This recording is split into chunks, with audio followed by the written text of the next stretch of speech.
All three Ahmaud Arbery killers got life in prison. Holy shit, did they get life? Do we have video of them being told? The judge is about to Here we go. issue the sentence. Let's listen.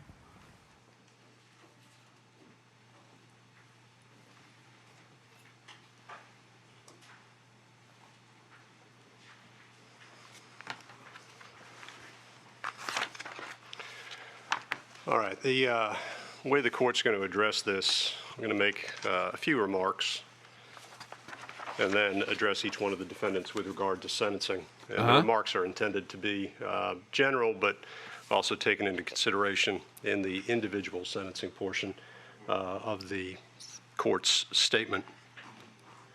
So that's how we intend to proceed. So the court has heard the evidence in the case, has accepted the jury's verdict, listened to the presentations here today in aggravation and mitigation, and candidly have spent a lot of time thinking about this. This is a case that has taken a lot of time and energy on a lot of people's parts, and has been a case of note, not just in this community, but really in a lot of communities. But what we're here today to determine is what an appropriate sentence is, quite separate from the notoriety of the case and any other outside influence that may exist. And so the court is going to be very careful in explaining that the court has considered just the evidence and what is appropriate under the circumstances of this case to consider in the Superior Court. So that all being said, let me start with this statement. As we all now know, based upon the verdict that was rendered in this court in November, Ahmaud Arbery was murdered. It's a tragedy. It's a tragedy on many, many levels. On February 23rd of 2020, almost 2 years ago, a resident of Glynn County, a graduate of Brunswick High, a son, a brother, a young man with dreams, was gunned down in this community. As we understand it, he left his home apparently to go for a run, and he ended up running for his life. He entered the English home at approximately 1:04 p.m. and left that home at about 1:08 on that day. At 1:14, Greg McMichael calls 911 to let them know that there's a black male running down the street. And within moments, Ahmaud Arbery is shot and killed. The three men that are now before this court chased him in a residential neighborhood for at least 5 minutes in pickup trucks, armed with a shotgun and a .357 revolver. The state mentioned this today about the time period, but I do want to put that time period in context. And the only way I could think to do so may be a little theatrical, but I think it's appropriate. I want us all to get a concept of time. And so what I'm going to do is I'm going to sit silently for 1 minute. And that 1 minute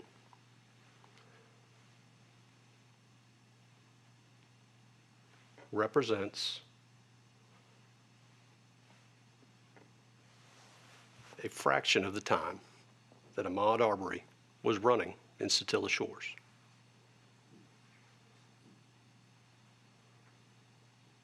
I just want to say right now, with the attitude of the judge as it is, the killers have to be fucking just flooding their pants with shit. Oh my god. Can you imagine?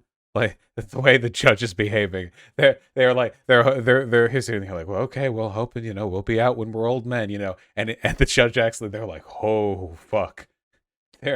We're going to super jail.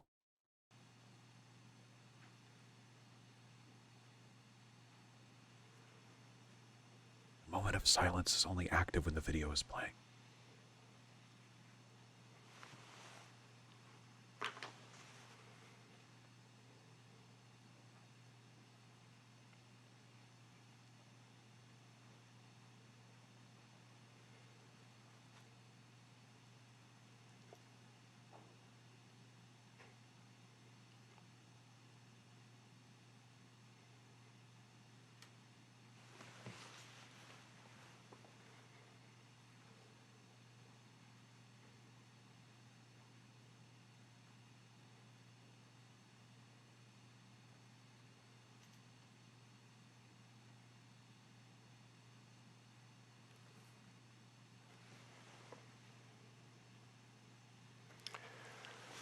That's approximately a minute.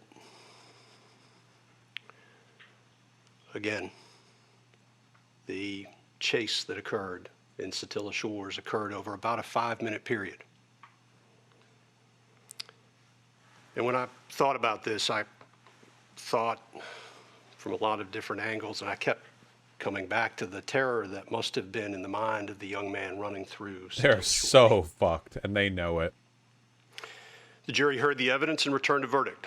And what a difficult job they had under the circumstances. Without any comment on the verdict itself, I think all counsel will agree and accept that this was a very difficult case to even get a jury impaneled on. And there are issues out there with regard to the jury that were brought up in the press and elsewhere.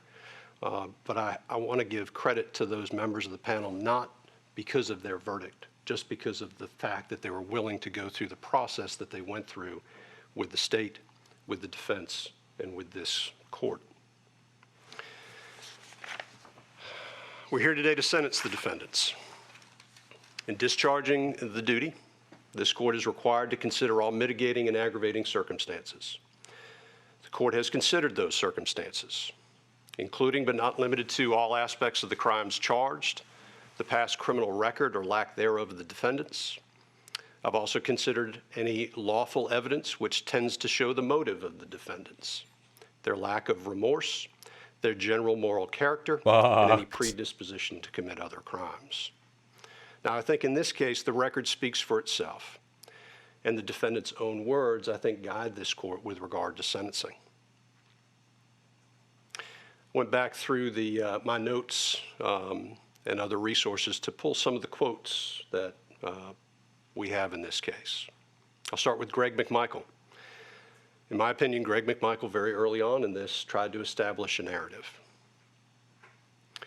He made comments like, Ahmaud Arbery was trapped like a rat.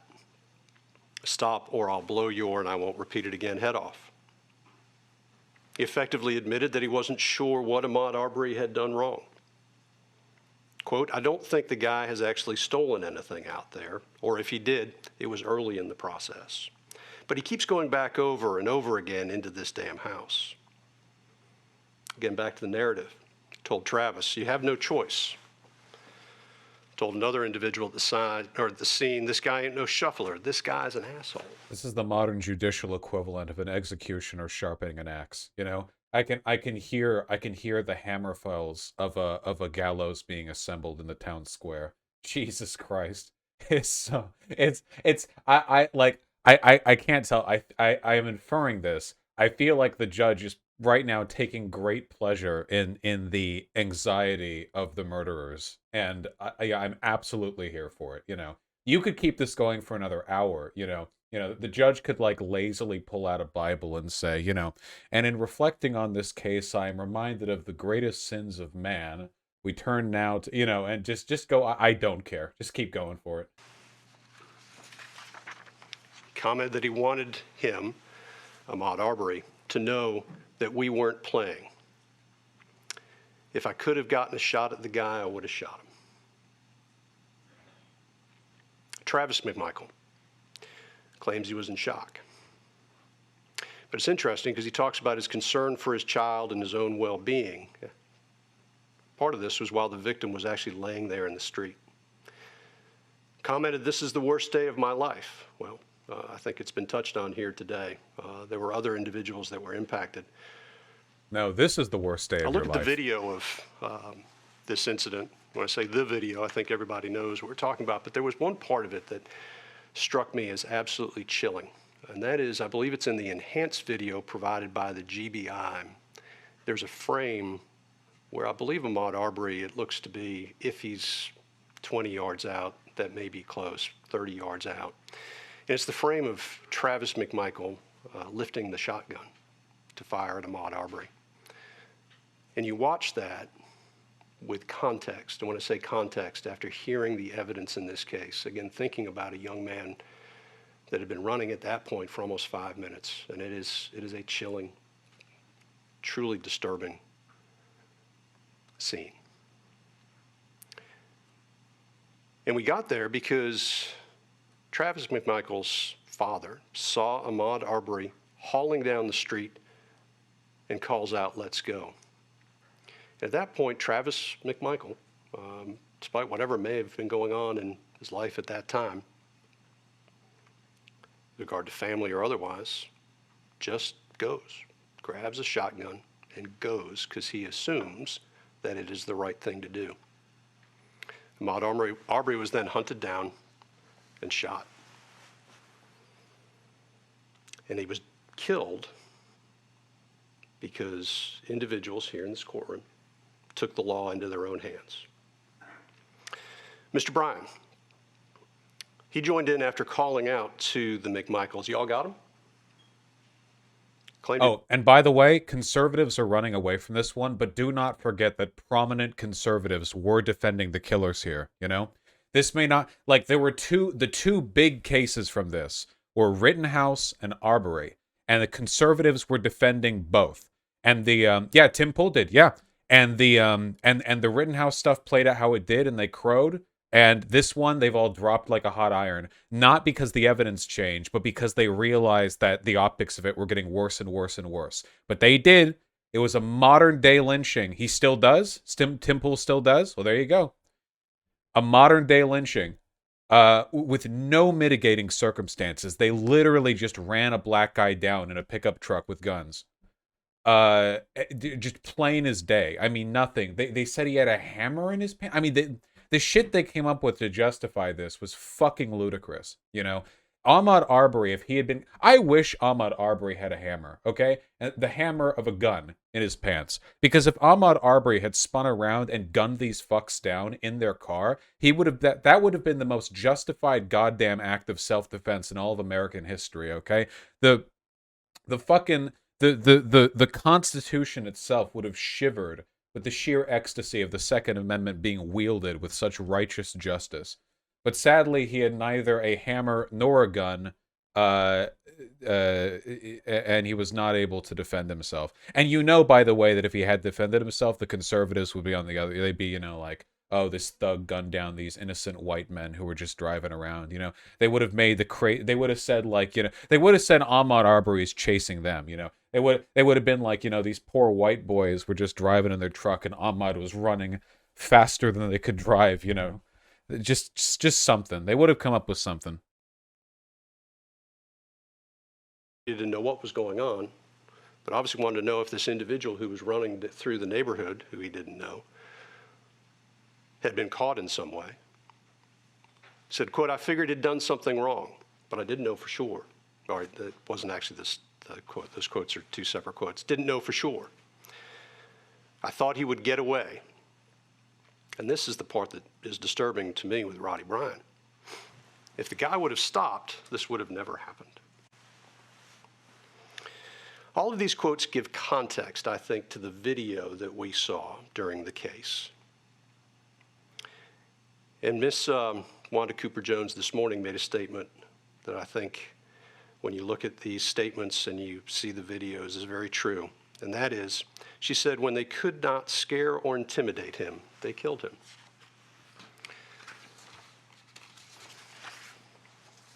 There's been discussion about remorse.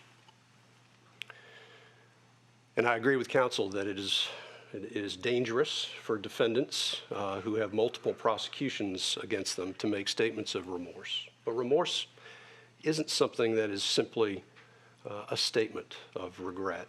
Remorse, I think, can be determined by looking at somebody's reaction to difficult circumstances and the reality of the situation that they're in. Again, it doesn't require an apology, and quite honestly, sometimes apologies are made simply to get past problems. Remorse is something that's felt and demonstrated.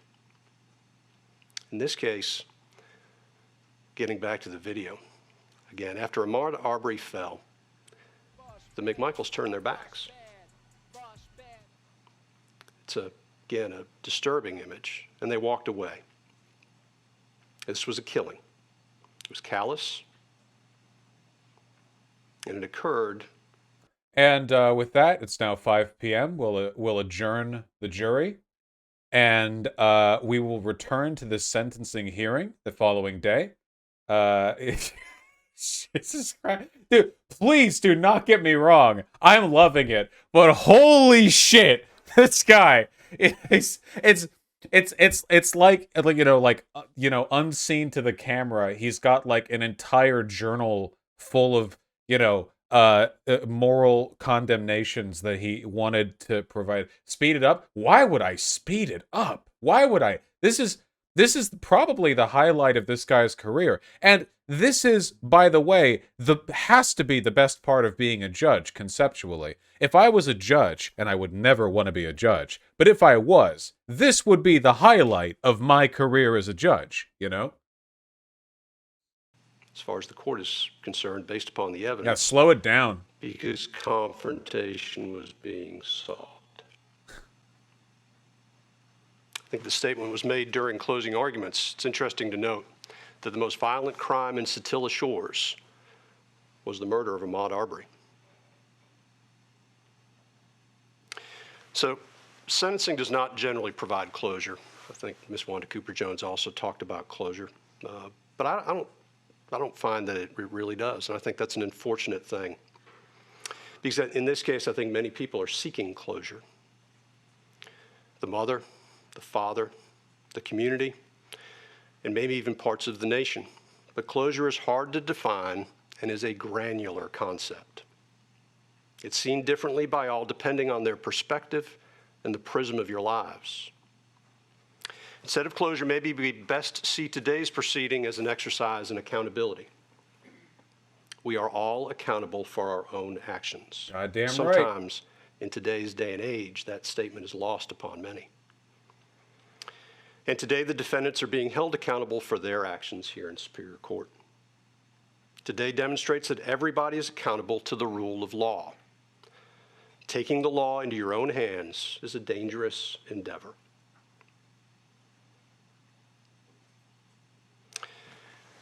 I'm not sure how this comes across.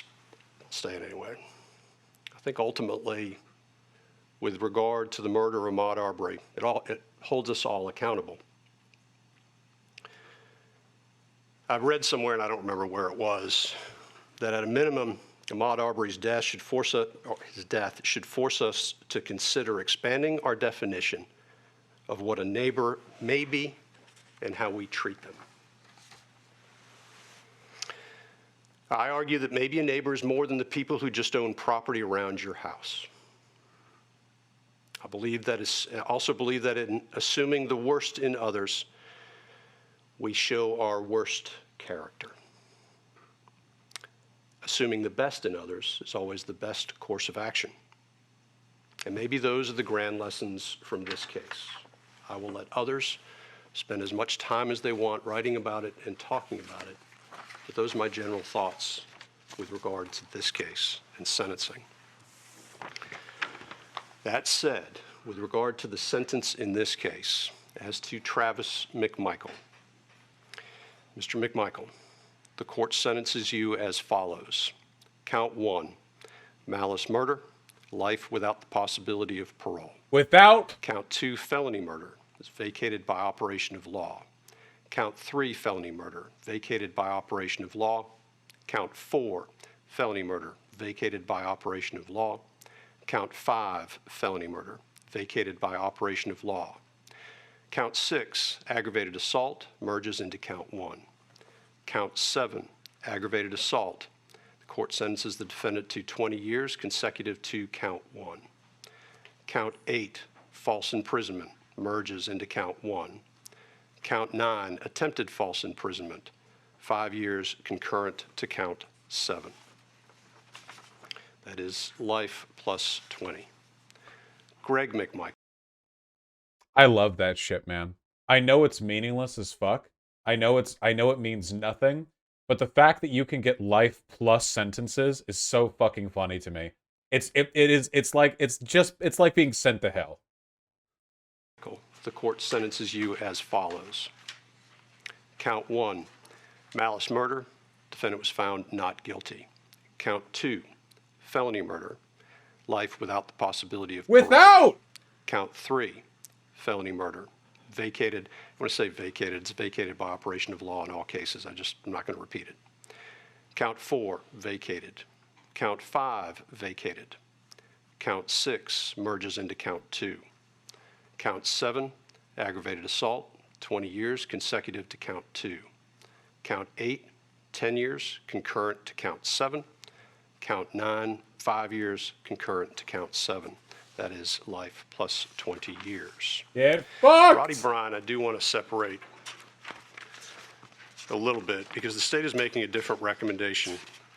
And despite the back and forth that Mr. Goff and I had during this case, I do want to point out a couple things that he raised that I think are appropriate to raise with regard to the sentence. As far as the remorse, I think Roddy Bryan stands in very different shoes. It is obvious from the beginning that he questioned the tragedy that had occurred at the scene and was on, I believe, I can't remember whose body cam, but the body cam, in fact, questioning whether or not what had occurred, and then took steps early on in this process, I think, that demonstrated that he had grave concerns that what had occurred should not have occurred. And I think that does make Mr. Bryan's situation a little bit different. However, Mr. Bryan has been convicted of felony murder. And I do not believe it can be disputed based on the facts of this case, that the verdict was an appropriate verdict based upon the evidence presented, at least. And when I say appropriate, what I mean is legal. Because I believe there's been some discussion about some differences between Mr. Bryan and the McMichael. He's going to get the possibility of parole. There may be some differences, but it does not change the fact that was it not for the fact that Mr. Bryan used his vehicle in a way to impede Mr. Arbery's course of travel, this may not have ever occurred, and that is sufficient for felony murder. He did cooperate with law enforcement. I will point out Mr. Goff, 1710-1B. There's actually a case out of Chatham County that says it would not apply under the circumstances of this case. So the court recognizing that Mr. Bryan's position is different. Again, Mr. Bryan was found not guilty on count 1 and count 2. The court sentences Mr. Bryan to life with the possibility of parole on count 3. Count 4 is vacated. Count 5 is vacated. Count 6, the defendant was found not guilty. Count 7 merges into count 3. The defendant is sentenced to 10 years consecutive to count 3 on count 8 and 5 years concurrent with count 8. Both of those counts, though, will be suspended sentences, which gives Mr. Bryan a life with the possibility of parole sentence. Those are the sentences, the court having pronounced sentence, first with regard to Travis McMichael. God damn. Mr. McMichael, you are hereby notified that under the law of Georgia, you are entitled to appeal the guilty verdict of the jury, and if you decide to do so, you must file your appeal within 30 days of this date. You are also informed that you have the right to retain a lawyer of your own choice to represent you on your post-trial motions and appeals to the appropriate appellate court of Georgia. If you cannot afford a lawyer, the court will appoint one for you. You are entitled to and will be given a transcript of all pretrial, trial, and post-trial matters without cost to you if you cannot afford a transcript. You may file a motion for a new trial, or you may appeal your case directly to the appropriate appellate court of Georgia for review. You are also advised that the statute of limitations for habeas corpus in this state is 4 years in the case of felonies and 1 year in the case of misdemeanors. The statute begins to run from the date the conviction becomes final. And just to be clear on the record, I'm going to go through the statement with regard to each defendant. I actually know if those are the McMichael, guys. I actually forget what they all look You are hereby like. notified that under the law of Georgia, you are entitled to appeal the guilty verdict of the jury. And if you decide to do so, you must file your appeal within 30 days of this date. You are also informed that you have the right to retain a lawyer of your own choice to represent you on your post-trial motions and appeals to the appropriate appellate court of Georgia. If you cannot afford a lawyer, the court will appoint one for you. You are entitled to and will be given a transcript of all pretrial, trial, and post-trial matters without cost to you if you cannot afford a transcript. You may file a motion for a new trial, or you may appeal your case directly to the appropriate appellate court of Georgia. You are also advised that the statute of limitations... The rest of this, I think, is going to be fairly standard legal procedure Get fucked. Oh, and before I hear any like bad faith concern trolls, listen, okay? Are we for restorative justice? Yes. However, we already live in a hell world, okay? And as long as we live in a hell world where people can get life sentences for shoplifting, I don't give a fuck about people getting shoplifting or sorry, life sentences for literal fucking lynchings. I'm sorry, I don't get. Listen, we can break apart the the world we wish we lived in, the world we do live in, but as long as we're in the world we do live in and people are getting life sentences anyway, I'm happy they're going, at least in this case, to people doing literal fucking lynchings, Okay. Yeah, get shoplifted for murdering. True. The real retribution. Phenomenal stuff right there. Just fantastic. We'll see when that neighbor gets when he gets parole. I'm sure he will eventually. But just phenomenal stuff. And by the way, never let conservatives forget it, okay? Please do keep in mind, this was not a case with a lot of ambiguity to it, okay? The Ahmaud Arbery case was extremely open and shut, made exciting only for the fact that conservatives decided to side with the lynchers when the event initially took place. In any sane world, nobody would have laid their hands on this. They would have been, everyone, conservative, white, black, left, whatever, they all would have been, like, yeah, that's bad. Yep. But conservatives didn't do that because conservatives hate black people. Or, to be more specific, conservatives subscribe to a political bloc which necessitates the suppression of black people. Even if they don't hate black people individually, it is necessary that white supremacy be maintained in order to fulfill the broader political functions of their group. So really, the details on this don't matter too much. But though I can be clear, if you ever looked at the Ahmaud Arbery case and thought there was any ambiguity on this, you probably had. Yeah, it's probably a race thing, because this was not ambiguous. This was not ambiguous at all. It wasn't with George Floyd either. Remember the shit they said about George Floyd? He was murdered, got sat on for 9 minutes in a parking lot. Steven Crowder did his whole, I'll have this guy lightly kneel on the center of my back and say that, so he couldn't have died of this. They defended Derek Chauvin as well. It's not a coincidence, all right? There's a reason why they keep picking, these cases to defend the indefensible, okay? There's a reason for that. Yeah, Crowder just wanted a guy in a uniform to step on him, For habeas corpus. Any way, shape, or form, make any money off.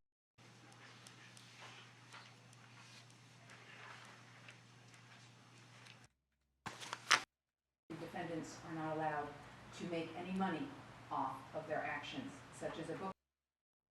Remember this? Yeah, I remember this. Yeah, the construction work site. Shoot, how many times have you entered buildings under construction? Isn't that, like, doesn't everyone do that? If in your neighborhood or whatever, there's a building that's been constructed for 6 months, okay. They didn't booby trap the fucking place, you just go in there and take a look around. Like, why not? It's weird, it's interesting, I've never even heard of anyone being arrested for that. I think one time I heard of a person who was in one of my classes getting lightly chastised by a cop because somebody called the cops seeing somebody skulking around the construction site. But the cop was basically like, hey, you kids, hey, you get out of there. Hey, and the kid just skedaddled, But people were treating Ahmaud Arbery in the construction work site like he was a fucking murder justifying incident, Like they were like they were legitimately treating it like it was something that warranted being gunned down. Yeah, Class C misdemeanor, maybe. Yeah, like it's nothing, Deal, a movie deal, social media deal, or anything along any way, shape, or form, make any money off of this experience, this conviction, and this trial. Holy shit, she went off. I never even saw these tweets. Only 2K likes? Your followers like the snappy shit, it seems.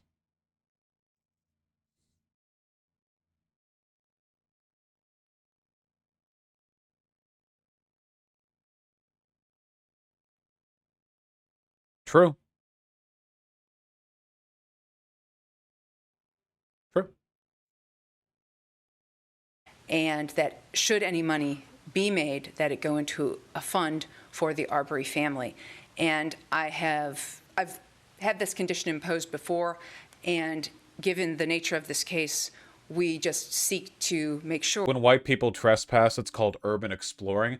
Fucking true, dude. It's like how white people hate being called immigrants, so they made up the word expat. Literally. Like, what is an expat?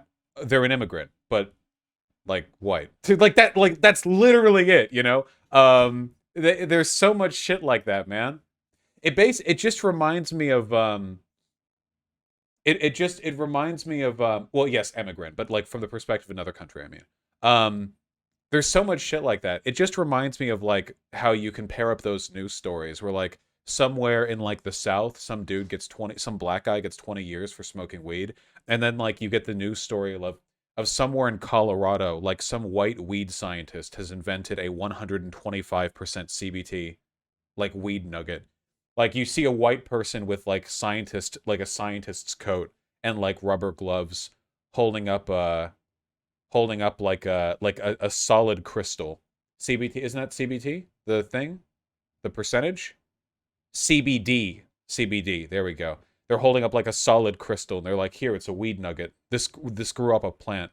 THC? Oh no, CBD is like a type of thing. THC is what gets you high. Okay. CBD is the medical, like. Oh, CBD is okay, the legal, the medical. Gotcha. Okay, and THC is the active chemical. Okay, gotcha. That a 125% THC crystal that just grew off of a Sure that been pointed to in other contexts quite. Say, Nikki, the two things that came most strongly across to me. And those can all be the basis wanna for load the appeal. visuals? That's in okay. Following I this don't- case, no, that's I fine. didn't see anything. Oh, we don't want to pause. That's cool too. Listen, the thing that I want right now, and we're going to see it over the coming days, I want to see videos of conservatives getting mad over this. That's what I want to see. I want to see how we want to take them down. Yeah, the demon core of weed. Some black guy in the South gets 20 years for smoking a joint. Meanwhile, white people have smoothed an enriched core of weed down that they have to, perfectly balance the protective sheath. They say that they briefly dropped the hat on top of it for 1 nanosecond, and everyone in the room got so high they died.